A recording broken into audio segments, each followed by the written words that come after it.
ಅಂಥದ್ದೇನೋ ಈಗ ಆಗಸ್ಟ್ಗೆ ಬಂತಲ್ಲ, ಅದಾಗಿ ಒಂದು ಖುಷಿ ಈಗ ಅಷ್ಟೇ. ಟ್ಯಾಕ್ಸಿಗೆ ಬರಬೇಕು, ಯಾಕಂದರೆ ಭಾಳ ಜನ ಕಾಯ್ತಾ ಇದ್ದಾರೆ. ಅದ್ರ ಮೇಲೆ ಅದೇ ಒಂದು ಪಿಕ್ಚರ್ ಈಗ, ಅದ್ರ ಎಲ್ಲ ಜನ ಭರವಸೆ ಇಟ್ಟಿರೋದು ಅದೇ ಸಿನಿಮಾತ್ತೀಗ. ಏನಪ್ಪ ಅಂತೇಳಿ 2-3 ಸತಿ ಪೋಸ್ಟ್ಪೋನ್ ಮಾಡ್ಕೊಂತಾನೆ ಬಂದಿದ್ದಾರೆ ಇವರು. ಈ ಸತಿ ಏನೋ ಭಾಳ ಖಂಡಿತವಾಗಿ ಯಾವುದೂ ತೊಂದರೆ ಇಲ್ಲ ಅಂತೇಳಿ ಅವರು ಎಕ್ಸ್ಪೆಕ್ಟೆಡ್ ಮಾಡಿ ರಿಲೀಸ್ ಮಾಡ್ಬೇಕಂತ ಇದ್ದಾರೆ. ಜನವರಿಯಿಂದ ನಮಗೆ ಈಗ ಇಲ್ಲಿವರೆಗೂ ಜೂನ್ವರೆಗೂ ಯಾವ ಸಿನಿಮಾನೂ ನಮಗೆ ಜನ ಬರೋಂಥ ಸಿನಿಮಾ ಯಾವ ಬರಲೇ ಇಲ್ಲ ಥಿಯೇಟ್ರಿಗೆ. ಏನೋ ಬರೋದು 1 ವಾರ 2 ವಾರಕ್ಕೆ ಜನ ಇರಲಿಲ್ಲ. ಈಗ ಯಾಕಂದರೆ ಆ ಸಿನಿಮಾದ ಮೇಲೆ ಭಾಳ ನಿರೀಕ್ಷೆ ಇದೆ ಜನರುಗಳೆಲ್ಲ. ಅದು ಡಿಸೆಂಬರಿಗೆ ಇದ್ದದ್ದು ಏನೋ ಈಗ ಮತ್ತೆ ಆಗಸ್ಟಿಗೆ ಬಂದಾರ ಅನ್ನೋದು ಒಂದು ಏನೋ ಒಂದೀಗ ಜೀವ ಹೋದರಿಗೆ ಒಂದು ಜೀವ ಕೊಟ್ಟಂಗೆ ಆಗ್ತದೆ ಅದು. ಯಾಕಂದರೆ ಡಿಸೆಂಬರ್ ಮಟ್ಟ ಕಾಯ್ಬೇಕಾಯ್ತು ಅಂಥದ್ದು ಆಗಸ್ಟ್ಗೆ ಬಂದ್ರಲ್ಲ. ಹಂಗಾಗಿ ನಮ್ಮ ಥಿಯೇಟ್ರ್ ಯಾವ ಥಿಯೇಟ್ರ್ ಆಗಲಿ, ಒಂದು ಥಿಯೇಟ್ರಿಗೆ ಸಿನಿಮಾ ಎಲ್ಲಿಗಾರ ಬಂದರೂ ಈಗ ಒಂದು ಸಿನಿಮಾ ಬಂದದ್ದು ಒಂದು ಉಳ್ದಂಗೆ ಥಿಯೇಟ್ರ್ಗಳು ಉಳ್ಕೊಳಂಗೆ. ಹಂಗೆ ಇನ್ನೂ ಡಿಸೆಂಬರ್ ಮಟ್ಟ ಕಾಯ್ಬೇಕಲ್ಲಪ್ಪ ಅನ್ನಿಸ್ತಿತ್ತು.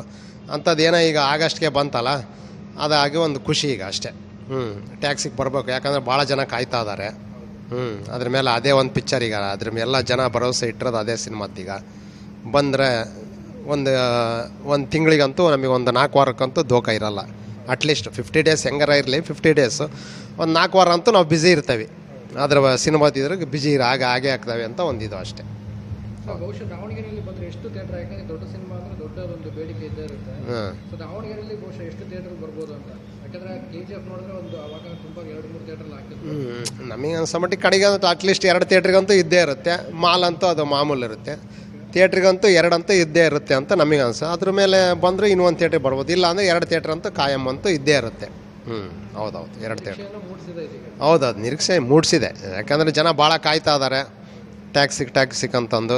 ಈಗೇನೋ ಅದು ಆಗಸ್ಟಿಗೆ ಬಂತಲ್ಲ, ಚೆನ್ನಾಗಾಯ್ತು. ಇಲ್ಲ ಅಂದ್ರೆ ನಾವು ಡಿಸೆಂಬರ್ಗೆ ಅಂದರೆ ಅಲ್ಲೇ ಮತ್ತೆ ಜನಗಳಿಗೆ ದೂರ ಆಗ್ಬಿಡೋದು ಅದು.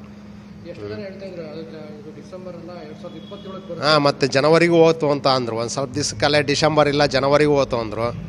ಮತ್ತೀಗ ಮೊನ್ನೆ ಈಗ ಹೋದ ವಾರದಿಂದ ಡೇಟ್ ಅನೌನ್ಸ್ ಆಗಿದೆ, ಆಗಸ್ಟಿಗೆ ಬರುತ್ತೆ ಅಂತ. ಖುಷಿ ಆಯಿತು, ಆಗಸ್ಟಿಗೆ ಬಂತಲ್ಲ ಬಿಡಪ್ಪ ಒಂದು ಸಿನಿಮಾ. ಯಾಕಂದ್ರೆ ಅದು ಬರೋ ಮಟ್ಟ ಯಾವ ಸಿನಿಮಾನೂ ಇರ್ತದಿಲ್ಲ ನಮಗೆ. ಬರೋ ಸಿನಿಮಾ ನೋಡಿದರೆ ಜನ ಬರಲಿಲ್ಲಂಗೆ ಆಗ್ಬಿಟ್ಟಿತ್ತು ಥಿಯೇಟ್ರಿಗೆ. ಏನೋ ಅದು ಬಂತು ಅಂದರೆ ಮತ್ತೊಂದು ತಿಂಗಳ ಮಟ್ಟ ನಾವು ಬ್ಯುಸಿ ಇದ್ದೇ ಇರ್ತೇವೆ ಅಂತ ಒಂದು ನಂಬಿಕೆ. ಈಗ ಆಗಸ್ಟ್ 26ನಲ್ಲಿ ರಿಲೀಸ್ ಆಗೋ ಪಿಕ್ಚರು ಕನ್ನಡ ಏನಪ್ಪ ಅಂದ್ರೆ toxic, most awaited film and most expected also. ಇದು ಹಿಂದೆ ಕೂಡ ರಿಲೀಸ್ ಆಗೋ ಪ್ರಸಂಗ ಇತ್ತು. ಆದರೂ ಯಾವುದೋ ಒಂದು ಕಾರಣದಿಂದ ಅಂತಲ್ಲ, ವರ್ಲ್ಡ್ ವಾರ್ ನಡೀತಿತ್ತಲ್ಲ, ಆ ಕಾರಣದಿಂದ ನಮ್ಮ ಪಿಕ್ಚರಿಗೇನು ಎಫೆಕ್ಟ್ ಆಗ್ಬೋದು ಅನ್ನೋ ದೃಷ್ಟಿಯಿಂದ ಅವೆರಡು ಕಂಪೇರ್ ಮಾಡೋದ್ರಿಂದ ಅವರು ಪೋಸ್ಟ್ಪೋನ್ ಮಾಡ್ಕೊಂಡ್ರು, ಮತ್ತು ಪೋಸ್ಟ್ಪೋನ್ ಮಾಡಿದರು. ಆಮೇಲೆ ಈಗೇನಾಯ್ತು, ಡಿಸೆಂಬರ್ ಅಂದರು, ಈಗ ನೆಕ್ಸ್ಟ್ ಪ್ರಿಪೋಂಡ್ ಮಾಡ್ಕೊಂಡಿದ್ದಾರೆ. ಪ್ರಿಪೋಂಡ್ ಅಂದರೆ ಆಗಸ್ಟ್ 26ಗೆ ಹಾಕಲಿಕ್ಕೆ ಅವರು ಮಾಡಿದ್ದಾರೆ, ಎಲ್ಲ ತಯಾರಿ ಇದೆ.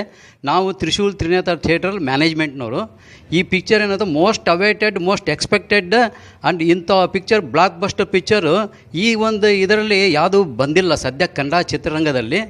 ಈ ಆಫ್ಟರ್ KGF 2 ಈಗ ಬರ್ತಾ ಇರೋದು ಇದು.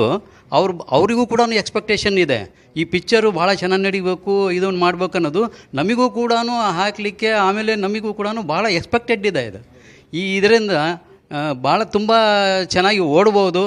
ಆಮೇಲೆ ಇದು ಇಲ್ಲಿ ದಾವಣಗೆರೆಯಲ್ಲಿ ಒಂದು 3 ಥಿಯೇಟ್ರ್ನಲ್ಲಿ ಬರೋ ಚಾನ್ಸಸ್ ಇದೆ. ಯಾಕೆಂದರೆ ಇದು ದೊಡ್ಡ ಪಿಕ್ಚರ್ ಇದು ಎಲ್ಲವೂ ಹೌಸ್ಫುಲ್ ಆಗೋ ಚಾನ್ಸಸ್ ಇರ್ತಾವೆ ಇಲ್ಲಿ. ಮತ್ತು ಏನು ಹೇಳ್ಬೇಕಪ್ಪ ಅಂದ್ರೆ ಇಷ್ಟೇ, ಯಶ್ ಒಂದು ಏನೈತಲ್ಲ ಅವ್ರದ್ದು ಲಕ್ಕು ಕೂಡ ಸೇರೈತಿ, ವರ್ಕು ಕೂಡ ಸೇರೈತೆ ಅವ್ರದ್ದು. ಈ ಎರಡೂ, ಯಾಕಂದ್ರೆ ಒಂದೇ ಸೇರಿದ್ರೆ ಆಗೋದಿಲ್ಲ, ಎರಡೂ ಕೈ ಸೇರಿದ ಚಪ್ಪಾಳೆ ಹೆಂಗಾಗುತ್ತೆ ಹಾಗೆ ನಮ್ಮ ಪ್ರಯತ್ನದಲ್ಲಿ ಆ ಭಗವಂತನ ಒಂದು ಕೃಪೆಗಿತ್ತಪ್ಪ ಅಂತ ಮಾತ್ರ ಅದು ಓಡಲಿಕ್ಕೆ ಚೆನ್ನಾಗಿರುತ್ತೆ. ಅದು ಆ ಮನಸ್ಸು ಸೇರ್ತೈತೆ ಅಷ್ಟೇ, ಮತ್ತೇನೇ. Most expected also.